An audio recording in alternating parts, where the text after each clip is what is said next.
வணக்கம். எனவே பேசுவோம். நம்ம எனவே பேசுவோம் சேனலுக்கு சப்ஸ்கிரைப் பண்ணி பெல் பட்டனை அழுத்தி ஆதரவு கொடுங்க.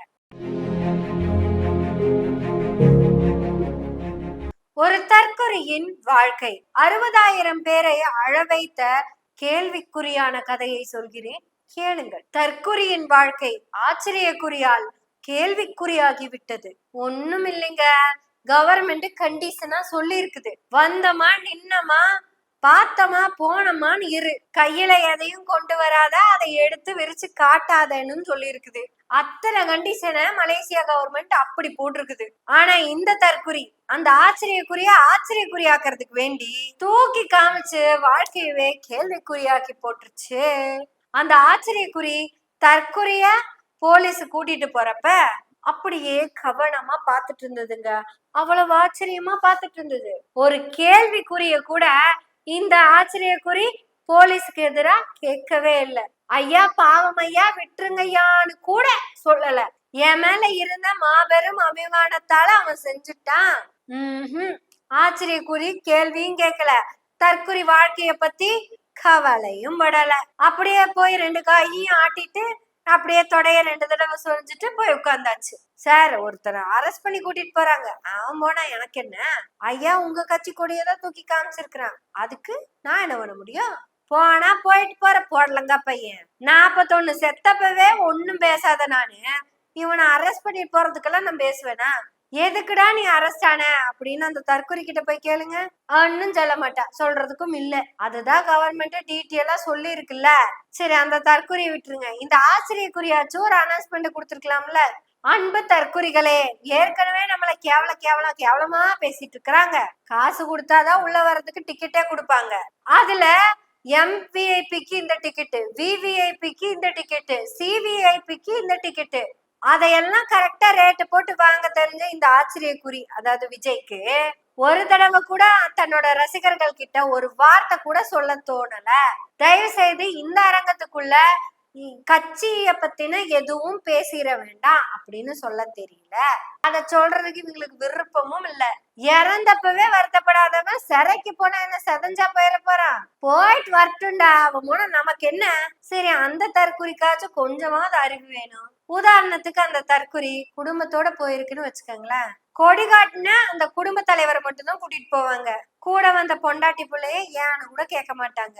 இப்ப அந்த பொண்டாட்டியும் பிள்ளையும் ஈவெண்ட்டை பார்த்து ரசிச்சுட்டு வருவாங்களா, இல்ல இந்த குடும்ப தலைவனை கூட்டிட்டு போயிட்டாங்களே அப்படி அதுக்கு என்ன பண்ணணும்னு பாப்பாங்களா? 2வது சொன்னது நடக்கிறதுக்கு வாய்ப்பே இல்ல. அவங்க ஃபுல் ஈவெண்ட்டையும் பார்த்துட்டு தான் கிளம்பியிருப்பாங்க. வைஃப் சொல்லுவாங்க, உன்னை யார் அவசரப்பட்டு துண்டை காவிக்க சொன்னா? போ பின்னாடி வர, அப்புறமா முடிச்சுட்டு வரேன் அப்படின்னு சொல்லுவாங்க. அப்பேற்பட்ட தற்கொலை கூட்டத்தை உருவாக்கி வச்சிருக்கிற இந்த ஆச்சரியக்குறி ரொம்ப அழகா ஒரு இடத்துல பேசியிருக்கு. ஒன்லி ஆக்ஷன் தான், டோன்ட் ஷவுட். என்னையும் தூக்கி உள்ள வச்சிருவாங்க, டோன்ட் ஷவுட். வேணாம், இங்க வேணாம், இங்க டீ விற்க வேண்டாம், சென்னையில போய் டீ வித்துக்கலாம்.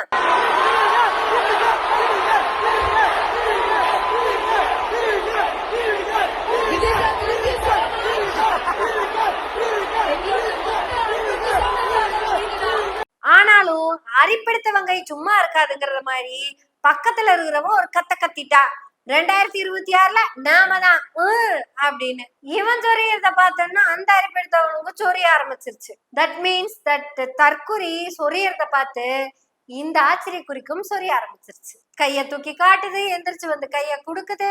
அப்ப மத்த ஆட்களுக்கு என்ன தோணும்? விஜயை ஈர்க்கிறதுக்கு நம்மளும் கத்தலாம் அப்படின்னு தோணுமா தோணாதா? அமைதிப்படை சத்யராஜ் சொன்ன மாதிரி ஆயிப்போச்சு. நீங்கெல்லாம் ஏன்டா கத்துறத நிறுத்திட்டீங்க? நான் கத்த வேண்டாம்னு சொன்னா கத்துங்கன்னு அர்த்தம். இது கூட தெரியாம ஏன்டா தற்கொலை மாதிரி சுத்திட்டு இருக்கிறீங்க முண்டங்களா அப்படின்னு விஜய் சொன்ன மாதிரி என் காதுக்கு கேட்ட மாதிரி நான் உங்ககிட்ட சொன்ன மாதிரி நினைச்சிடாதீங்க.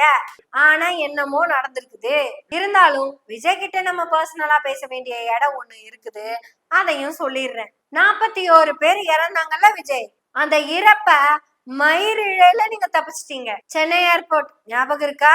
நேத்து கீழே விழுந்த உங்க மேல 4 பேர் ஏறி இருந்தாங்கன்னா உங்க மேல ஏறி காரு மேல ஏறி காரையே நொறுக்கிட்டு அந்த பக்கம் போயிருப்பாங்க.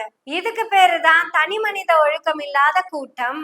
தலைவனை பார்க்கணும் அப்படின்னா அது பொணமாக்கிட்டாவது பாத்திரணும் அப்படிங்கிற கூட்டம் தான் அது. இந்த கூட்டம் கூடனா அந்த 41 பேத்தையும் பார்த்துதான் நீங்க சந்தோஷப்பட்டு போனீங்க. இன்னைக்கு கூட பாருங்க, ஆதவும் புசியும் சிபிஐ விசாரணைக்கு ஆஜராயிருக்காங்க. 2 பேரும் போறத பாருங்க, ஏதோ இன்னஸ் ரெக்கார்டு பண்ணிட்டு அவார்டு வாங்க போற மாதிரி போயிட்டு இருக்காங்க. நேத்து மரணத்தை அப்படியே கால் முன்னாடி பார்த்துட்டு திரும்பி வந்தீங்கல்ல விஜய்.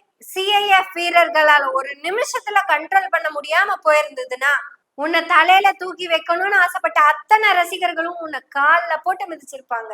நெரிசலில் மரணம் எப்படி இருக்கும் அப்படிங்கறத நேத்து நீங்க நேரடியா பார்த்திருந்திருப்பீங்க.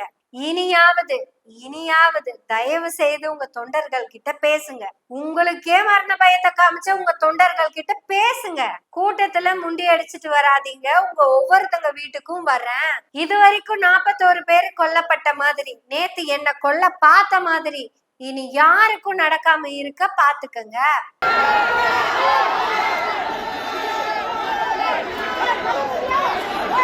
ஏண்டா தற்கொலை முண்டங்களை இவ்வளவு அவசரப்பட்டு தொலைறீங்க? அப்படி என்ன பார்த்து என்ன வெங்காயத்தை நீங்க கிழிக்க போறீங்க?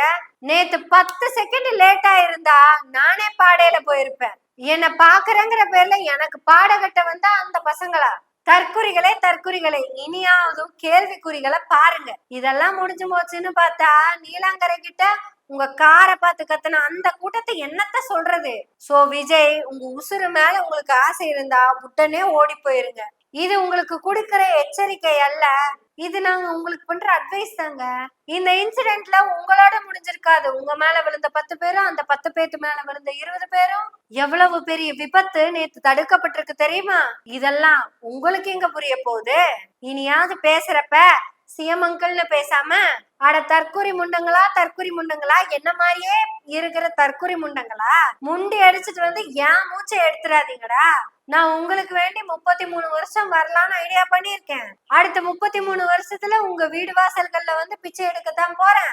அவசரப்பட்டு முண்டி அடிச்சு வந்து என்னையே அனுப்பிடாதீங்க. மலேசியாவுல ஒரு தற்குறி தப்பிக்க முடியாம போயிருச்சு, இங்க ஒரு தற்குறி தப்பிச்சிருச்சு. மயிரிழையில் உயிர் தப்பிய விஜய்க்கு ஒரு முக்கியமான விஷயத்த சொல்ல ஆசைப்படுறேன். ஒழுங்கா பேசுங்க. இனியாச்சும் உங்க தொண்டர்கள் கிட்ட பேசுங்க. சாரி, ரசிகர்கள் கிட்ட பேசுங்க. நீங்களும் சாக வேண்டாம், நானும் சாக வேண்டாம். நீங்களும் யாரையும் சாகடிக்க வேண்டாம், நானும் யாரையும் சாகடிக்க வேண்டாம். நம்ம எல்லாரும் சோசியல் டிஸ்டன்ஸ்லயே சொசைட்டியா ஹாப்பியா இருப்போம்.